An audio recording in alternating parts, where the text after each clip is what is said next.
We resume our studies in the account of Jesus' life, which its author Mark has entitled The Good News.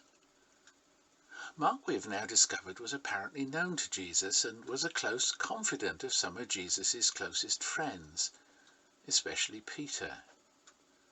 Mark is therefore writing down things that either he or his friends actually witnessed. Amazing, even unbelievable as they might appear, Mark claims that he is writing an historical account and believes that what he shares is not merely an interesting story, but one that demands a response from each of us. With this reminder, we can turn to the passage we're studying today, Mark chapter 6, verses 45 to 56, where Mark tells us, "Immediately Jesus made his disciples get into the boat and go on ahead of him to Bethsaida, while he dismissed the crowds. After leaving them, he went up on a mountainside to pray. Later that night, the boat was in the middle of the lake, and he was alone on land. He saw the disciples straining at the oars because the wind was against them. Shortly before dawn, he went out to them, walking on the lake. He was about to pass by them when they saw him walking on the lake, and they thought he was a ghost. They cried out because they all saw him and were terrified. Immediately he spoke to them and said, 'Take courage, it's I. Don't be afraid.' Then he climbed into the boat with them, and the wind died down. They were completely amazed, for they'd not understood about the loaves. Their hearts were hardened. When they crossed over, they landed at Gennesaret and anchored there. As soon as they got out of the boat, people recognized Jesus.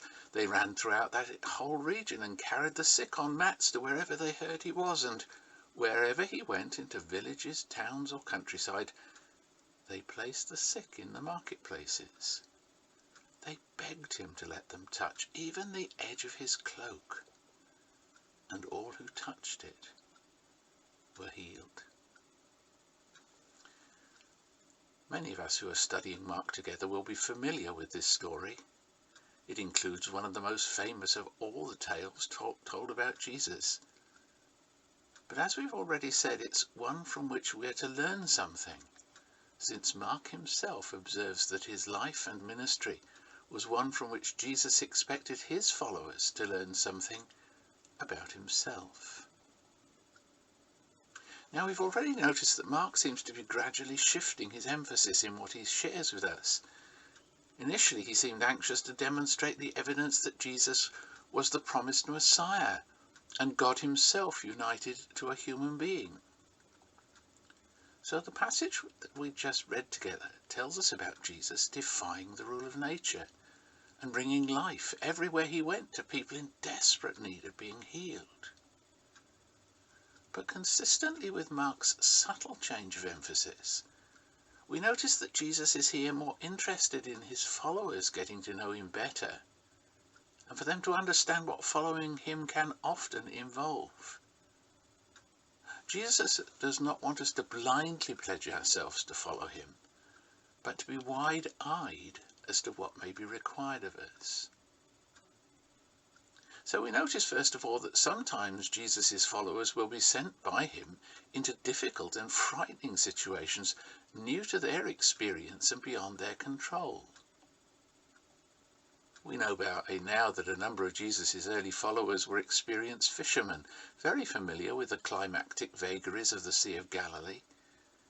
In an earlier chapter, they were forced and faced by such a fearsome storm that they were terrified by its unprecedented strength. Here, however, the situation is different. The problem was the wind direction that was making progress agonizingly slow. They were expending every possible effort at the oars to apparently little effect. So the frightening thing here is not the force of the storm or the wind, but the appearance of Jesus walking on the water. Understandably, they mistook him for a ghost, and this must have been very worrying. During the time that Jesus lived, it was a widespread belief that the last thing fishermen saw on the lake before they drowned was, yes, you may have guessed it, a ghost. And if they had had time to reflect, they would remember that it had been Jesus who had sent them off. The point would appear to be that Mark understands that Jesus wanted his disciples to learn that being one of his followers was not to be, and excuse me please, plain sailing. We too, if we follow him, may have experiences in our lives where Jesus leads us into situations where he seems, well, simply absent. How then are we to handle these times? With fear and evaporating courage, or, well, what else? Well, the answer is surely the point of this teaching miracle. So the second point, Jesus specifically told his early followers that when overwhelmed, frightened, and bewildered, they needed to think. Now, there's something rather delightful in the way that Jesus responds to the disciples. He dealt with them gently, encouraging them not to be frightened, and even in his rebuke, if it can be called one, he was compassionate. However, Jesus still recognized that their response was an inadequate one. There were several reasons that should have shaped their response to the unprecedented situation in which they found themselves. First, then, as men who had been familiar with the scriptures that were read every week in their synagogues, they might have, as we say, made a connection between what they heard and what they were experiencing. They'd just been involved in a remarkable miracle where Jesus had fed a vast crowd with the most limited of resources. Passages in their Bible readings describe God as supplying food for the people and walking on the waves. They might have made the connection. When in need, Jesus seems to say, a good knowledge of the Bible is invaluable and will continue to be necessary in the lives of his disciples. But secondly, it was not simply the teaching of their Bible that the disciples could rely on. They had the experience of their past dealings with Jesus. Could not the Jesus who had compassion on the crowd earlier in the chapter have pity on them? Could not Jesus who defied the laws of nature on the land defy them on the sea? The disciples had only just begun to follow Jesus, but already they had evidence of who Jesus was and his ability to address the severest situations that they found themselves in and help them through them. The same is true, Mark suggests, of anyone who decides to follow Jesus. It will not be easy, but Jesus will never leave us alone, and he has all the resources we need to pull us through.